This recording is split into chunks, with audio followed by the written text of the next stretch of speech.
Imagine every human being on Earth disappears at exactly the same moment. Not a gradual decline, not a war, not a slow extinction, just gone. Every person, in every city, in every rural area, on every ship and plane and submarine and space station, simultaneously absent. The world is physically intact. The infrastructure is physically intact. The buildings are standing, the roads are paved, the power lines are strung between their poles, and every electrical grid on Earth is still energized at the moment of disappearance. The question is, how long do the lights stay on? Not metaphorically, physically. If you were a bird flying over a major city in the hour after humanity vanished, would the city still be glowing? What about a day later, a week, a year? How long does the physical infrastructure of human civilization maintain itself without the humans who built it, operate it, and continuously repair the thousand small failures that accumulate every day in any large complex system? The answer is more detailed, and more interesting than most people expect. And following that answer through from the first hours to the first decades to the longer timescales produces one of the most vivid pictures of what human civilization actually is. Not the monuments and the art and the accumulated knowledge, but the relentless, continuous, expensive, largely invisible maintenance work that keeps all of it functional from moment to moment.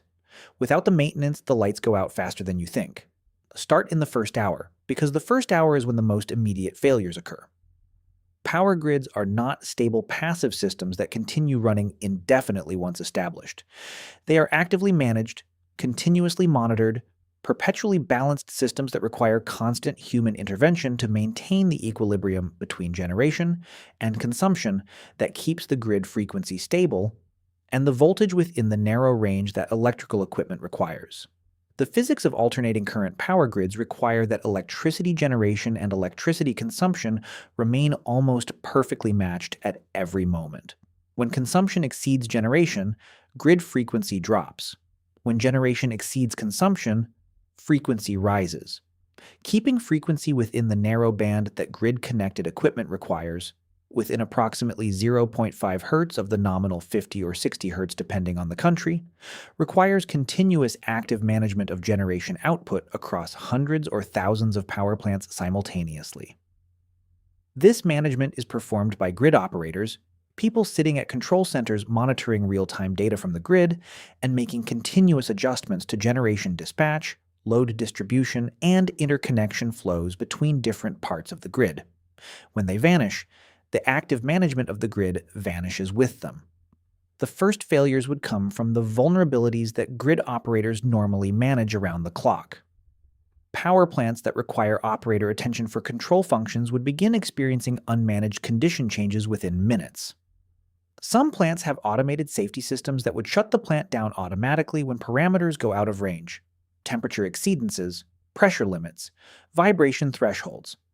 These automatic shutdowns would begin occurring within the first hour as conditions at unattended plants began drifting outside normal operating ranges. Each automatic shutdown would remove generation capacity from the grid without any compensating addition.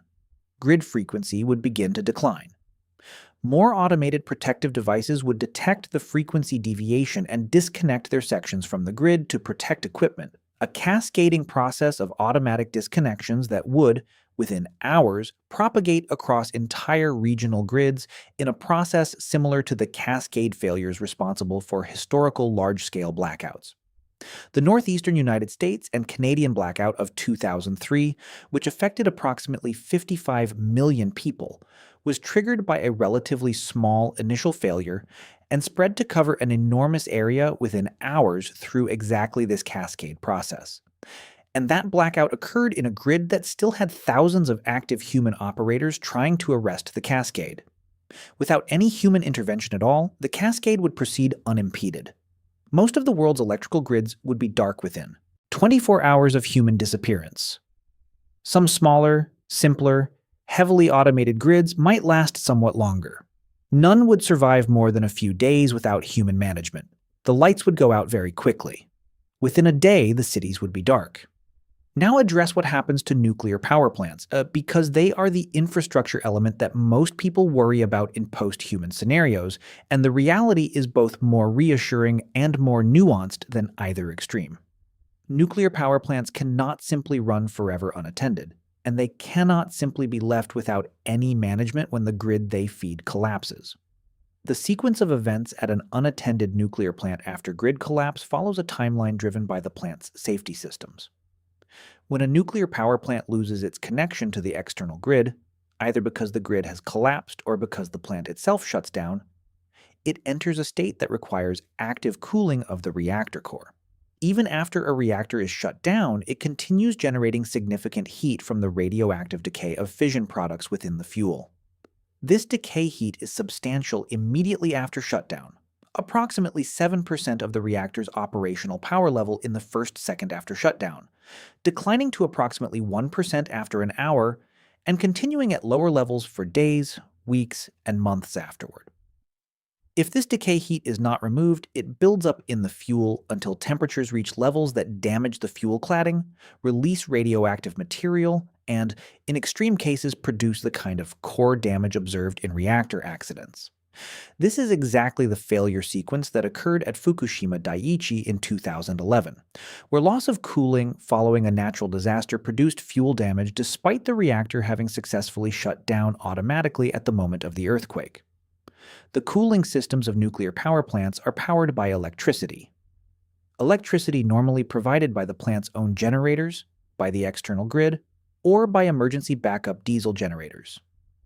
When a plant shuts down and loses external grid connection, the backup diesel generators automatically start and power the essential cooling systems.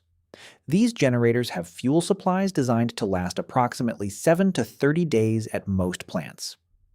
Without human operators to refuel the diesel generators, cooling of shutdown reactors would continue until the fuel ran out, somewhere between 1 and 4 weeks at most facilities. After that, the decay heat would begin to accumulate in the fuel pools that store spent nuclear fuel, which are outside the main reactor systems and have their own cooling requirements. And potentially in the reactor core itself if the core cooling systems are the ones that fail first. The consequence would not be explosions in the dramatic Hollywood sense. It would be gradual, relatively slow fuel damage that released radioactive material into the containment structure. Whether and how much radioactive material escaped the containment into the environment would depend on the plant design, the fuel condition, and the failure sequence that occurred. Modern containment structures are designed to limit releases even in severe accident scenarios. The world without humans would experience some number of nuclear plant fuel damage events over the weeks and months following human disappearance. The extent of environmental contamination would be real but limited, and would not produce the apocalyptic wasteland that dramatic scenarios suggest. The plants would eventually stabilize at damaged but stable states, and radioactive materials would decay over the decades and centuries that followed. Move to the next phase, the weeks and months after the lights go out, because this is where the physical world starts changing in ways that matter beyond the electricity systems. Fossil fuel infrastructure, the pipelines, refineries, storage facilities, and distribution systems that move petroleum and natural gas, would begin failing within weeks due to the maintenance requirements that these systems have, and that humans perform continuously. Natural gas pipelines require ongoing monitoring and interventions to manage the accumulation of condensate, liquid water, and heavier hydrocarbons that naturally forms within pipeline systems. Without these interventions, condensate accumulates in low points in the pipeline network, eventually blocking flow or causing pressure buildups that trigger safety relief systems. The gas distribution system would progressively fail over weeks and months as condensate management stopped. Oil refineries are extraordinarily complex facilities that run continuously and require continuous maintenance to function. The catalysts, heat exchangers, fractionation columns, and control systems of a modern refinery require daily attention, periodic replacement, and continuous monitoring. Without maintenance, the first equipment failures would trigger safety shutdowns of refinery units, and without operators to restart them, those units would remain offline. Within months, essentially no petroleum refining would be occurring. Dams and hydroelectric facilities present a infrastructure consideration because they are potentially the most durable power generation technology in the absence of human maintenance. Hydroelectric dams are mechanically simpler than thermal power plants, with fewer continuously moving parts. And by the way, if you want to go even deeper into the secret lives of ancient humans, I just launched a full course called The Secret Lives of Ancient Humans. 10 modules, 3+ hours of content covering everything we never talk about on YouTube. What they feared, how they communicated, what hunted them, and much more. Plus an exclusive PDF guide included. Link in the description. See you inside. And less dependence on consumable materials like fuel. The maintenance requirements, turbine inspection, seal replacement, control system maintenance, are less frequent than those of thermal plants. Some hydroelectric facilities might continue generating power for years without human attention, depending on the design and the maintenance state at the time of human disappearance.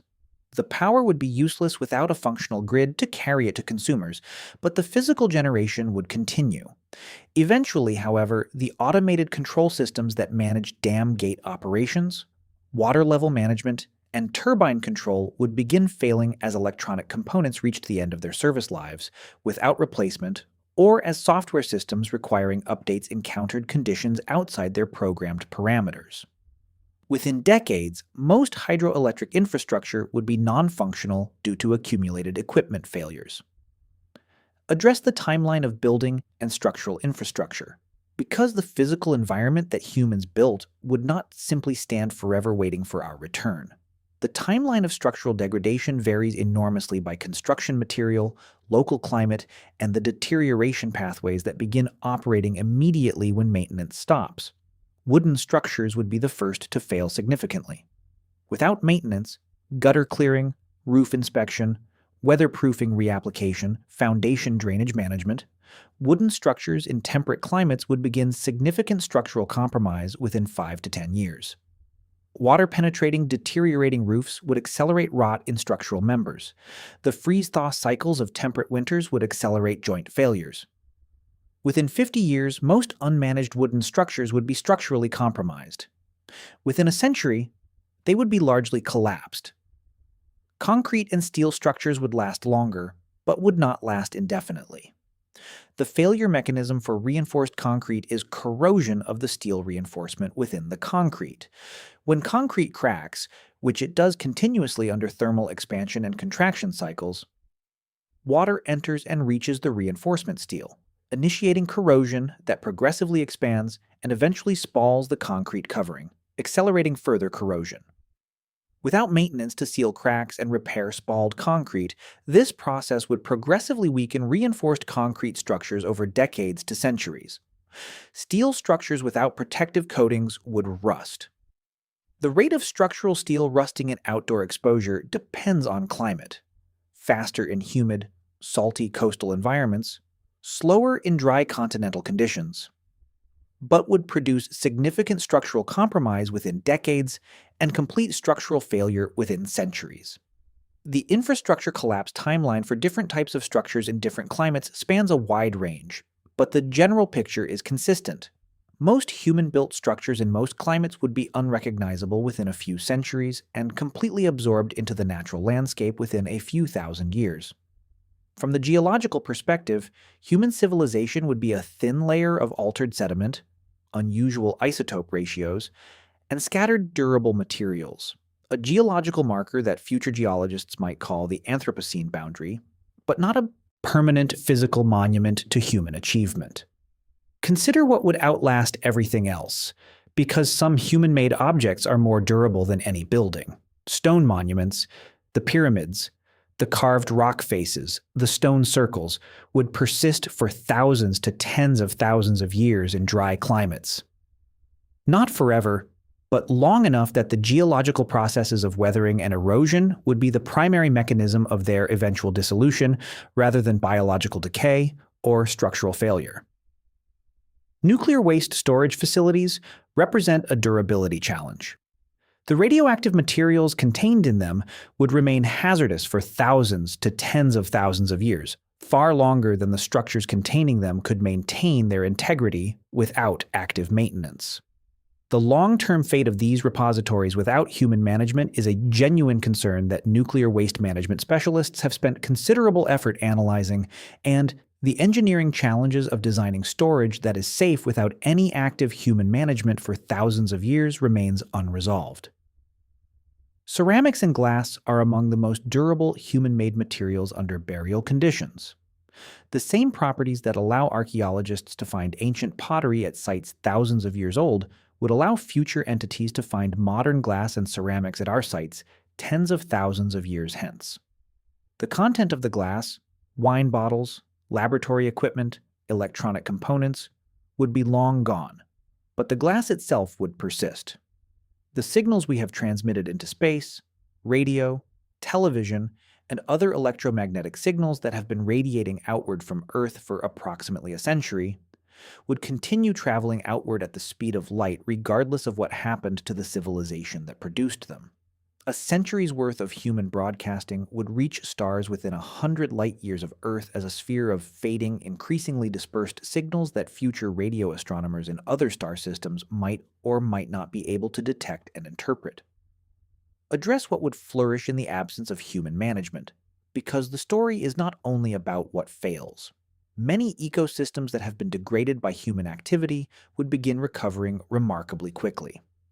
The rate of recovery depends on what has happened to the ecosystem and which species remain to colonize and rebuild it.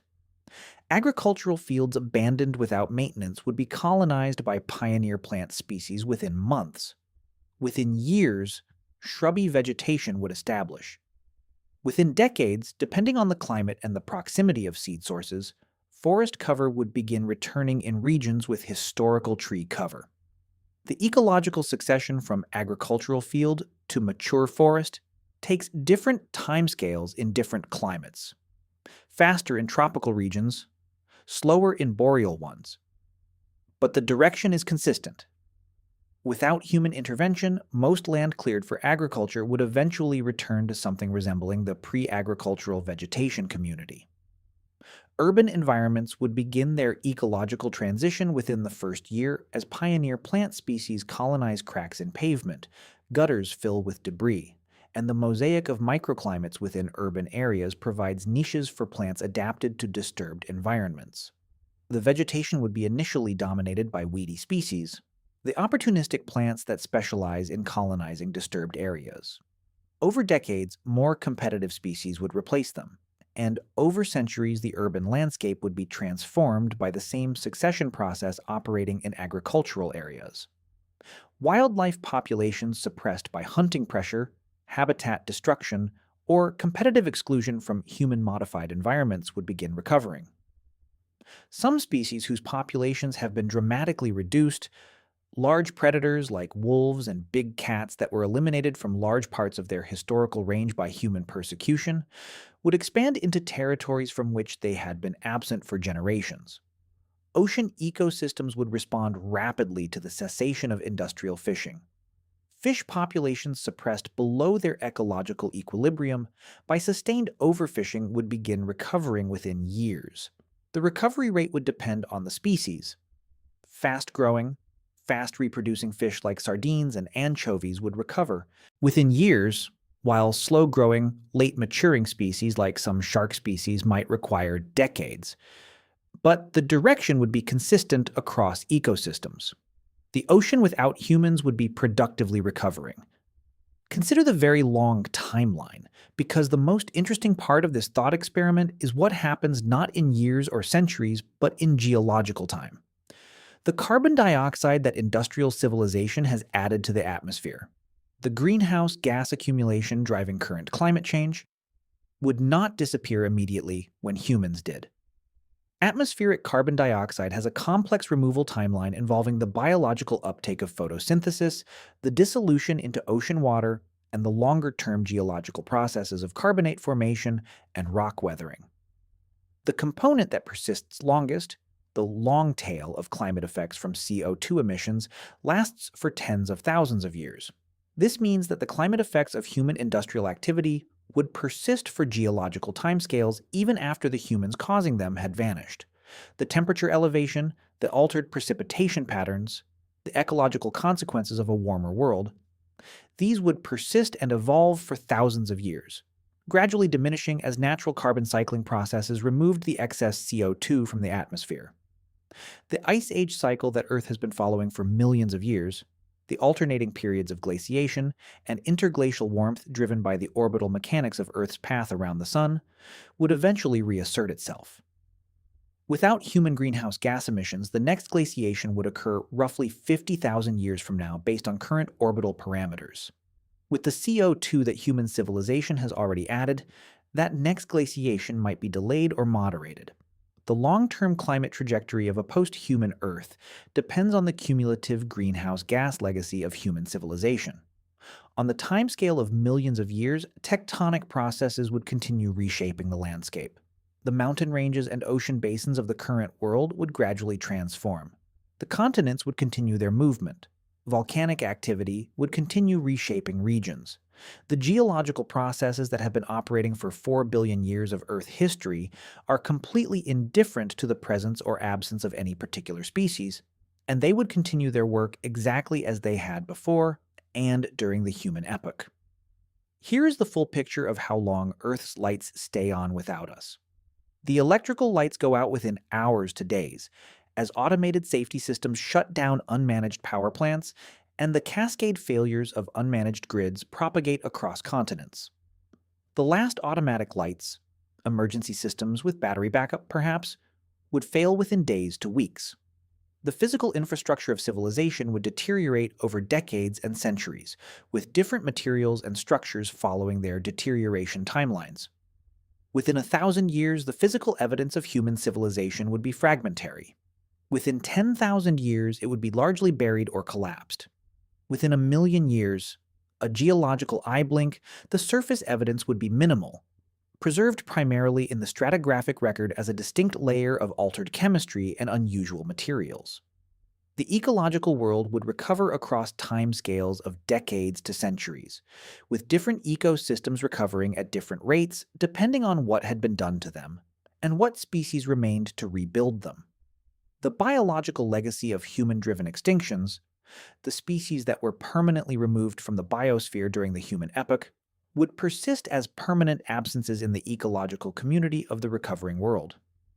The climate effects would persist for thousands of years, eventually diminishing as the planet's natural carbon cycling processes restored pre-industrial atmospheric composition, with the timeline depending on cumulative emissions and the dynamics of carbon removal processes. And the signals would continue traveling outward at the speed of light, carrying their compressed record of human broadcasting into the cosmos, where they would travel for millions of years in every direction, growing fainter with each passing decade, carrying the electromagnetic signature of a civilization that existed briefly on a particular rocky planet, and then, for whatever reason, was no longer there. The lights would go out quickly. The aftermath would last a very long time. The universe would notice neither particularly. The physical legacy of human civilization, what persists, what fails, what recovers, and on what timescales, is one of the most vivid ways of understanding what human civilization actually is and what it actually does to the physical world. Drop a comment with what direction you want to explore next. See you in the next one.